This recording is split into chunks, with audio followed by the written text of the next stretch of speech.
Breakdown of the second tradition of Alcoholics. Anonymous. Fundamental authority. For the purpose of our group, there is only one fundamental unit, a loving God, as expressed in the consciousness of our groups. Our leaders are nothing more than trusted servants. They do not govern. No member of the Alcoholics Anonymous community can demand dues, govern, impose orders or regulations. Alcoholics Anonymous does not punish any of its members. We are even a society that is democratic and is a fundamental part of our service that we carry out to reach the alcoholic or sick person who is still suffering. Over time, this has been distorted as many of the more veteran militant members of the community have stagnated the renewing blood.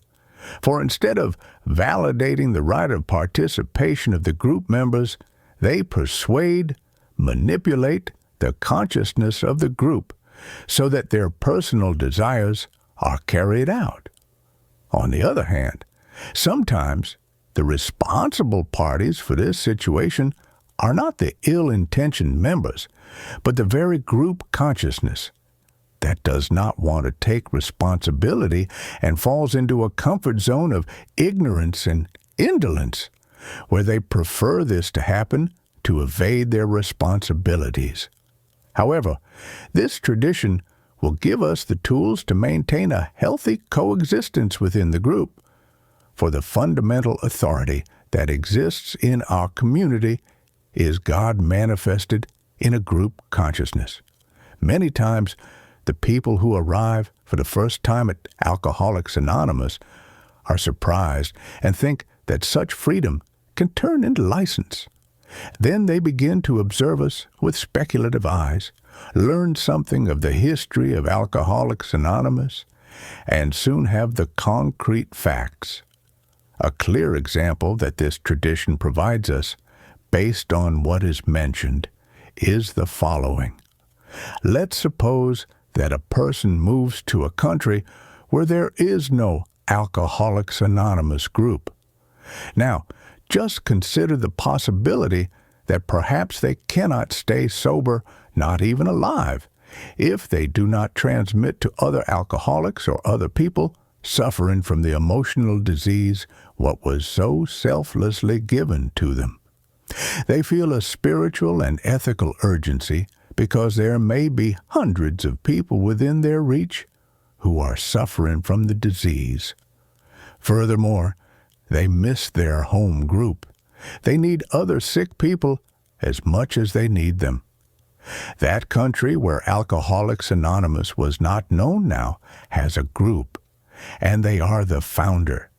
By being the founder at first, they are the leader. Who else could do it? But very soon, the authority they assume to lead everything begins to be shared with the first alcoholics they helped. At this moment, they become the leader of a committee composed of themselves to transmit the message. They constitute the service table of the group in its formation period. This service table is self-appointed for obvious reasons, of course, because there is no other alternative. In a few months, Alcoholics Anonymous flourishes in that country.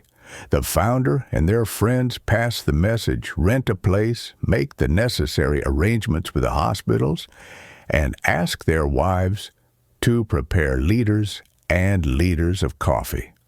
Like any human being, the founder and their friends may let themselves be caressed a little by vanity and power. They think. To continue leading Alcoholics Anonymous in this country with a firm hand. After all, we have more experience, and look at the good we have done for these drunks or sick people. They should be grateful, say the founders. Now the group is being plagued by growing pains. The lonely seek partners, the clash of egos between the doubles begins, and the problems flood them even more. Rumors are heard within the group that turn into a clamor. Do these old-timers think they will lead the group forever? Let's have an election.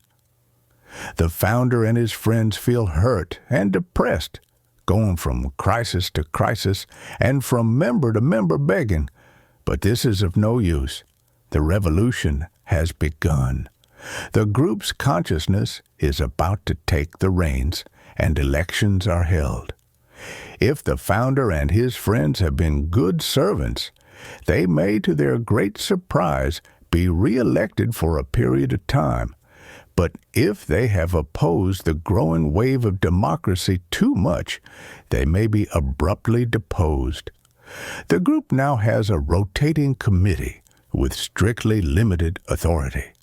The members cannot, under any circumstances, govern or direct the group. They are simply servants. The sometimes thankless privilege of serving belongs to them.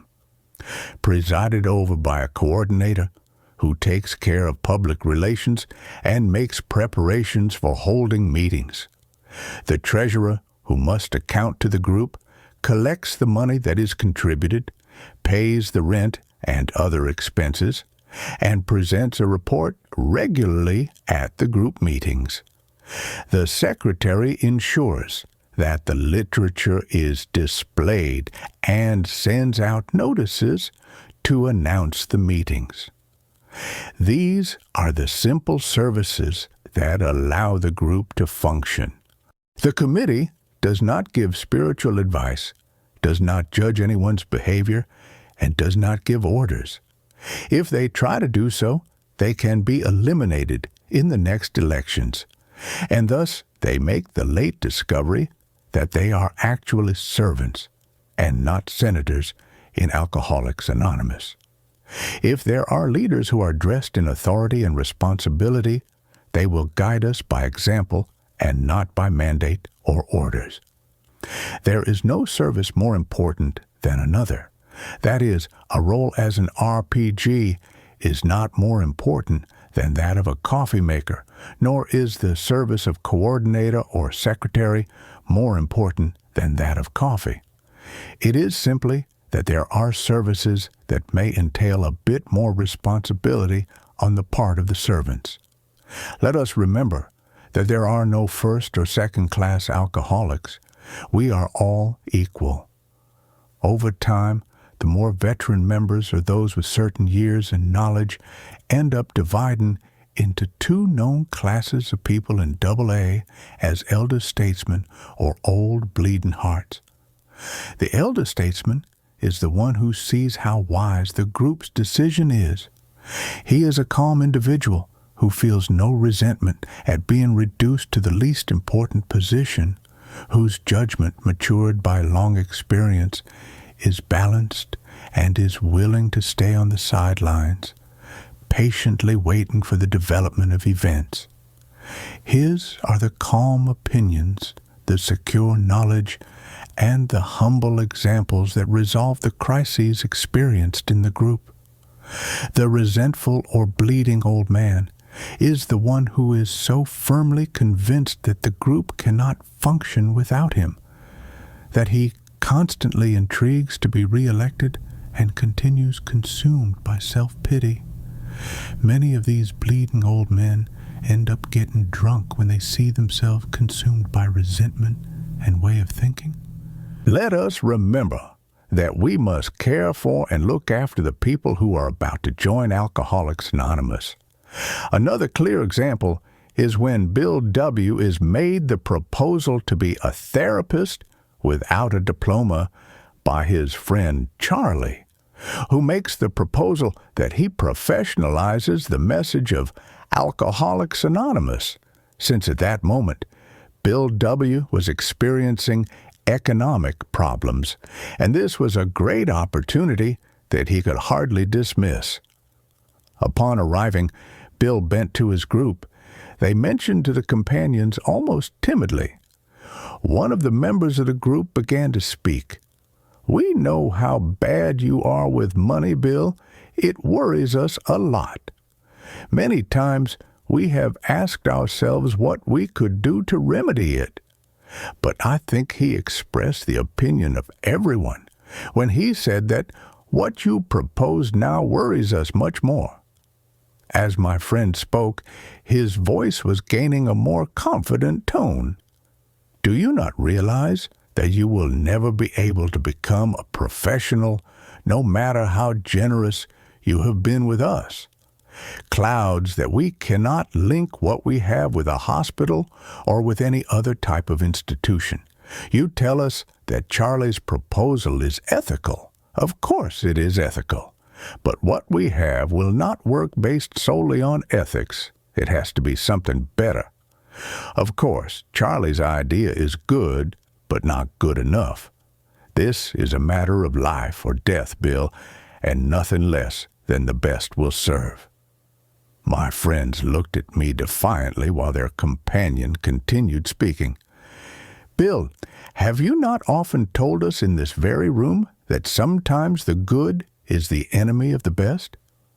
Well, this is a very clear example. You cannot do this to us." At that moment, Bill W. obeyed what the group's conscience mentioned to him for the good of the group and others. Many times, the sacrifices we must make as individuals must be made so as not to break the common welfare of the group. Thus, this example clarifies what is meant by God can manifest through the group's conscience. If there is something that sickens the conscience of a group, it is a hierarchy or dictatorship. For one of our characteristics as sick individuals is that we are ungovernable and rebellious people who never wanted to heed the laws and even rules or suggestions given to us by others. We believed that much less would we allow ourselves to be guided by a pack of ex-ranchers. This did not sound attractive to us at all. In conclusion, the second tradition is fundamental for the survival of a group of Alcoholics Anonymous, since otherwise the dictatorship, the individuals, can disband a complete group, causing resentment and frustration among the members that make up the group. Therefore, let us allow God to work in each of our groups, with each of us doing our part in preparation and training, for indolence, intrigue, and apathy will always be present in a group, whether by a member or the group in general. Thank you for joining us on this spiritual journey toward recovery. If you have found value in our content and would like to continue exploring topics related to Alcoholics Anonymous and personal transformation, we invite you to subscribe to our channel. Don't forget to turn on notifications to receive alerts for our new videos. Together, we can build a community of support and hope.